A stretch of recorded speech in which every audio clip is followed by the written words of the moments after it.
Is a calorie deficit all that matters to lose weight? That video is coming up right now.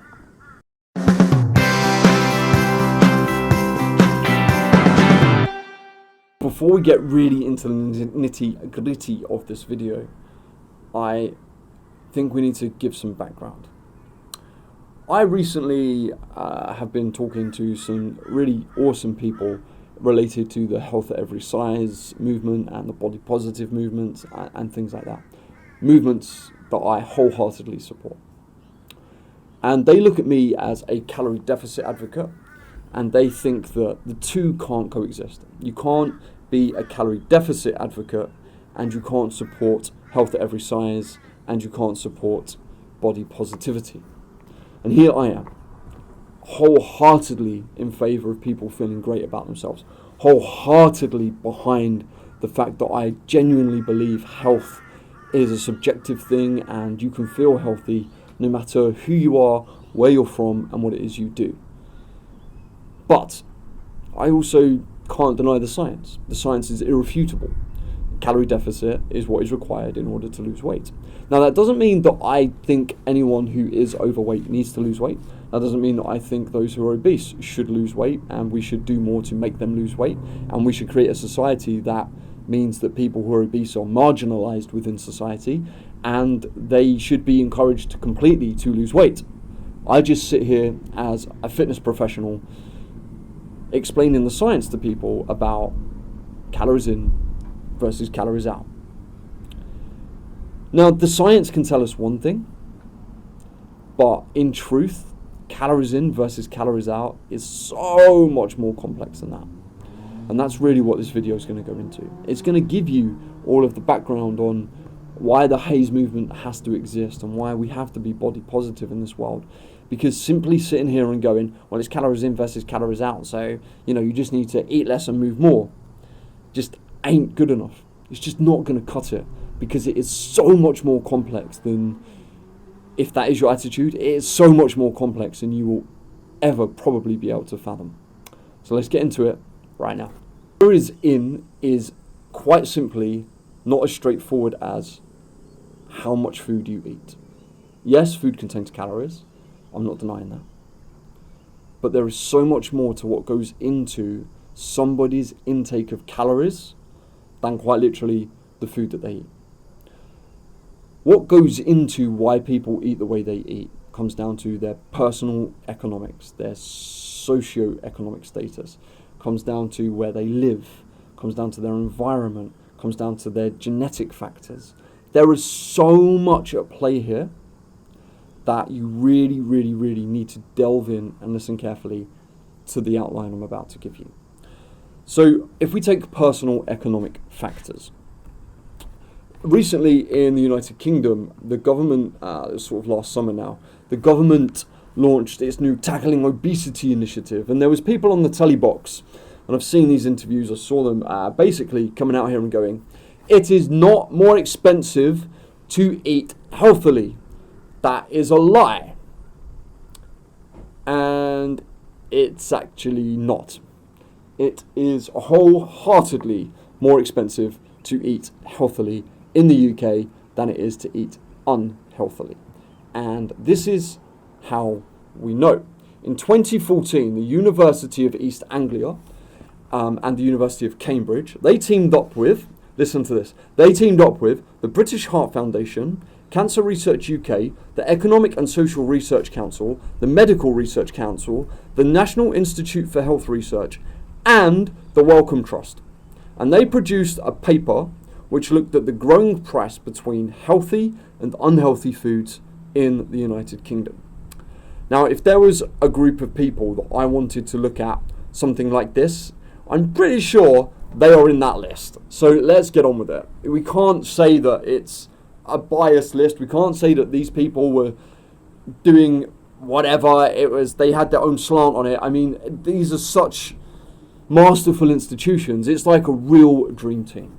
And in this paper, they concluded that since 2002, so 19 years ago, since 2002, more healthy foods and beverages have been consistently More healthy foods and beverages have been consistently more expensive than less healthy ones, with a growing gap between them.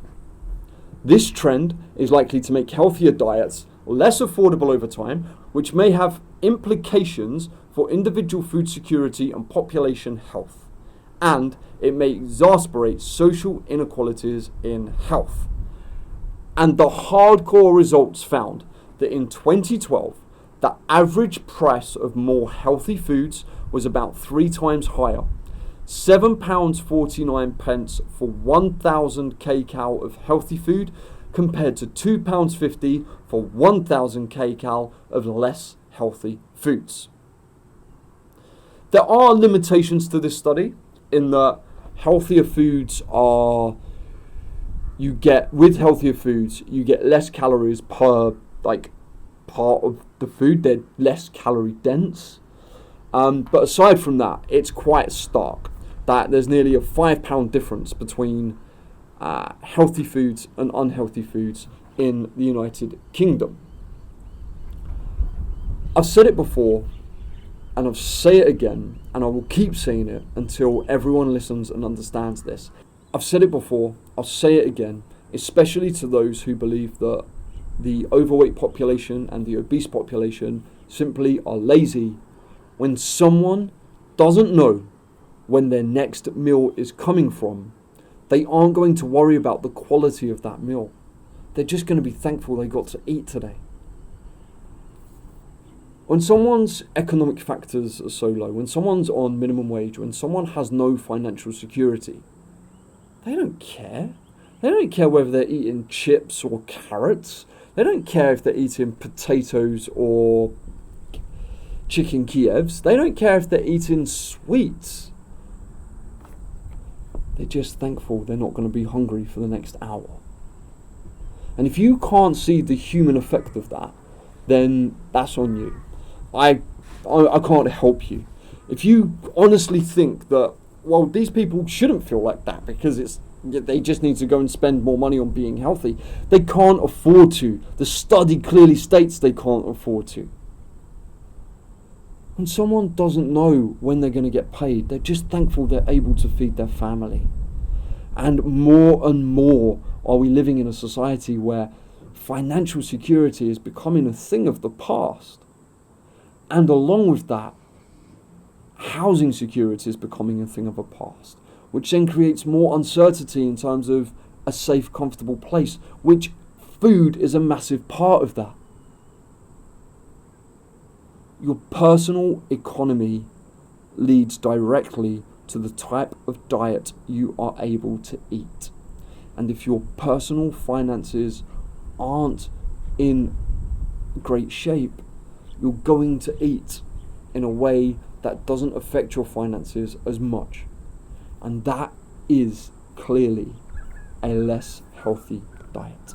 Another reason people can't necessarily get on top of their calories in is their social factors, is their social environment. And this works both ways. So having a very active social life can lead to a lack of control over your diet. We know this. Going out, eating in restaurants, going to the pub when we could, it leads to an increase in calories because your food isn't under your control. But the solution to that side of the equation is simple. Just stop going out. Don't go out as much. Just try and find maybe better places to eat. But what if you don't have that choice? What if you don't have friends to go out with? What if you're not privileged enough to have that? What if you can't afford dinner out? What if your finances are so tight, like what I was talking about before? What if you just can't afford £20, £30 for a meal out with your friends? Or what if you might be able to afford it, but they might put too much pressure on you to go somewhere that it might be a bit more unaffordable? It makes things a bit more difficult. What if you don't drive? What if you don't like getting public transport to places? What if you have to stay at home and look after your children? What if you're in a domestic relationship and going out with your friends could cause violent behaviour in your partner? And therefore going out just isn't an option. You can't therefore enjoy yourself. Boredom is a key indicator with obesity. In 1977, California State University, this is a study by Edward E. Abramson et al., 1977. He conducted a study where they took a group of obese individuals and people who rated as normal on the BMI scale, and they were fed until satiated. Just eat until you feel full. They were then asked to complete a task, an interesting task and a boring task, while the food was still readily available to them. The conclusion of this was the obese consumed significantly more food than normal, and than those who rated normal on the BMI scale, and that boredom markedly increased food consumption for both the obese population and the normal population in this study. Then in 2012, another study got released called Eating When Bored, Revision of the Emotional Eating Scale, with a focus on boredom. So we know that our emotions dictate how we eat and what we eat and why we eat, and now they've wanted to put boredom in that as a sign of emotions. And this concluded, the results suggest that boredom is an important construct and that it should be considered a separate dimension of emotional eating. That means when you're bored, you're going to increase your calories. There are so many people out there, and in fact, I'll tell you what, over 2020, over lockdown, so many people have reported back to me that their calories have increased, that not going out, not having things to do. What do you turn to? You turn to food. You turn to something that you feel like you do have an element of control over. And that's not to be underestimated. Now, for many people, 2020, lockdowns into 2021 is the rare thing. It's the rare occasion. But for great swathes of the population, there's people out there who don't feel comfortable going out because of their size. They're sat at home bored. There's people who feel judged just for stepping outside their door because of their body. They're sitting at home bored. And that boredom is leading to an increase in calories. The key indicator of calories in is your community. The community factors. In the UK, 10.2 million people, or 1/6 of the population, live in what is called a food desert. This is defined as the following: areas which are poorly served by food stores. So basically, there is 10.2 million people in the UK who can't get to a Sainsbury's, can't get to an Aldi, can't get to a Lidl, and they have to rely on going to newsagents, convenience stores, your cost cutters, those kinds of things that don't have the buying power of the big supermarkets, and therefore have to pay more for their food. And if we relate that back to my first point in this video, you can see where that might be leading people. A report by the Social Marker Foundation, which was funded by Kellogg's, I don't really understand why it was funded by Kellogg's, but it asked this question: what are the barriers to eating healthy in the UK? And it found the following, and these are startling. For those living in poverty, 15% of all household expenditure is spent on food, compared to 10% of those not living in poverty. Just under a fifth, 17% of households surveyed as part of this research said groceries put a strain on their finances. For individuals with a household income of £10,000 or less, just think about that for a second. There are people in the United Kingdom who, joint in their household, earn £10,000 or less per annum. About 2/5 of these people said that groceries were a strain on their finances, as did about a quarter of those with a household income between £10,000 and £20,000. Puts a stress on their finances. Stress leads to an intake in calories. We know this as well. Some survey respondents stated that high and unaffordable food prices have led to a range of behavioural responses across all households. Across all households, 1 in 10% said that they had cut back on their own level of food consumption so that others in their family, such as children, can eat. What the actual hell are we talking about? People are having to starve so that they can feed their children in the United Kingdom. And you're telling me that people who are overweight are just lazy when things like this is what they're up against. It's absurd. A quarter of individuals said that they felt that healthy and nutritious food was unaffordable in the UK. Now that's interesting to me. Said they felt that healthy and nutritious food was unaffordable in the UK. So not only do we know that it actually is, they just feel like it is. So what's the point in trying in the first place? That's not good enough. Access to food may be a barrier for individuals living in food deserts. Areas that are poorly served by food stores. In these areas, individuals without a car or with disabilities that hinder mobility may find it difficult to easily access a wide range of healthy, affordable food products. So if you've got a disability or you don't drive, tough shit. You're going to get weight. You're going to gain weight. It's just beyond belief. And these are just a few of their findings. The truth of the barriers to eating healthily in the UK is simply just terrifying. And I would encourage you to go and read that study. I'll put it in the comments below. Community means a lot more than just your access to food, though. It means who your neighbours are. It means your education. How good is the education, the schools you have access to? What about the church? Are you able to get to a gym?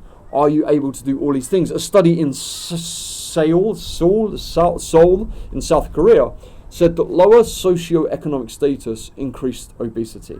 And this was due to an intake of higher calorie foods and low nutrition foods, or environments that limit time and access to regular physical activity. You could live in an area where there is no park to go to. You could live in an area where you don't feel safe in the park. You could live in an area where there are no walking routes.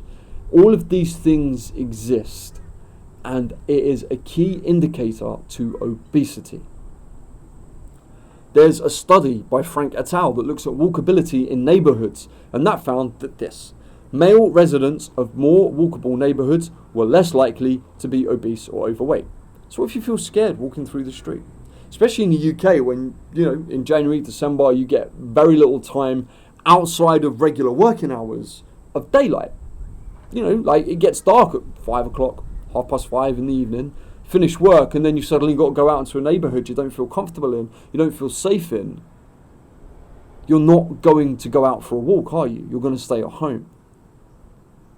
It just goes to show that the complex web of calories in really, really, really is so much more than literally the food we put in our mouths. Go on and on about this, about why your calories in are so much more than the food you eat. There's genetic factors at play. Some people have a genetic disposition to gaining weight as they get older. There's hormonal issues involved here. There's all kinds of stuff. So much more than I can get into on one YouTube video because I'm going to bore you. There's emotional factors, disordered eating factors. There's body weight, body dysmorphia. There's all of these things, all these factors go into how much food you eat and why you eat that food. And that is why calories in versus calories out is really complex, especially on the calories in side of the equation. But what about the other side? What about calories out? Because that's just as complex too, believe it or not. It's simply not how much you burn. In terms of people being able to exploit their calories, the ways in which we can create calories out. So we can improve how many calories our body burns by adding muscle to the body, by moving a bit more, by going out for walks, getting to gyms, these things. What we have to remember is that there's an awful lot of people out there who just can't feel comfortable in a gym. Factors that lead to calories out are like weight stigmatization. Someone going for a jog and literally being laughed at, being shouted at because they're too fat to run. News articles that refer to people as joggers who jiggle. It's not a nice environment out there for people who feel uncomfortable in their own skin, and then they're going to have to try and lift weights and feel their body move in ways that they're not used to, as well as ways that they don't enjoy, they're not going to want to work on their calories out as much as someone like I do, who feels fine in his own skin. You know, there's fatphobic attitudes, there's a lack of self-confidence, there's inaccessible gym environments for disabled people.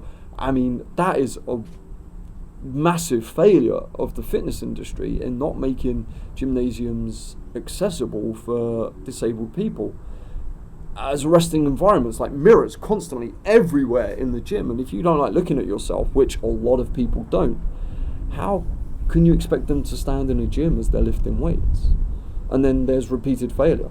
Time and time again, these people have probably tried as much as they could, and they just couldn't figure it out. They just couldn't get around it. They just couldn't get there.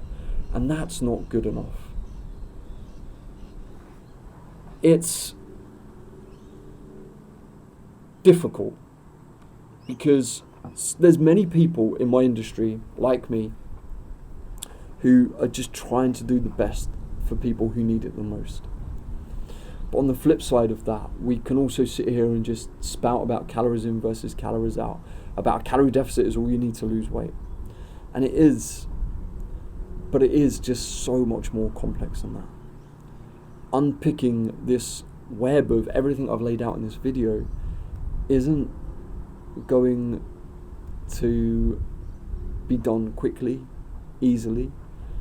And then you have society and news media outlets and these things telling you to get it done in 12 months, to do it before you die, all of these things, all of these like pressures of time.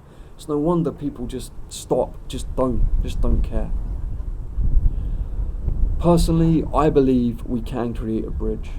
I believe that the HAES movement, the HAES movement, the body positive movement has a beautiful place to exist. I believe that the fitness professionals who believe in a calorie deficit with complete empathy for those who they work with and everything else, I genuinely believe we can bridge this gap between the two, and we can incorporate being very body positive, being very encouraging of everyone, as well as educating them on a calorie deficit and how to help create weight loss in them and pull them through that journey so they feel supported, so they feel loved, so they feel open and wonderful with which to get there. It's not easy. It really isn't. I'm not saying I have all the answers, because I don't. But what I would say is, it's not your fault. If you feel like you're up against it, you probably are. But that doesn't mean that we can't all come together to help each other. And that's really and truly what this video is about. So if you know someone who's struggling with their weight, think about the things I've laid out in this video. Ask them, see if you can support them in some way to help them figure it out. Because it's gonna make them feel better, it'll make you feel better, and it will hopefully get them moving into a place that they might want to move into. And we have a right to help facilitate that. I hope you've enjoyed this video. Thank you for being here. Thanks for sticking around to the end. Peace, love, and protein. High fives and positive vibes.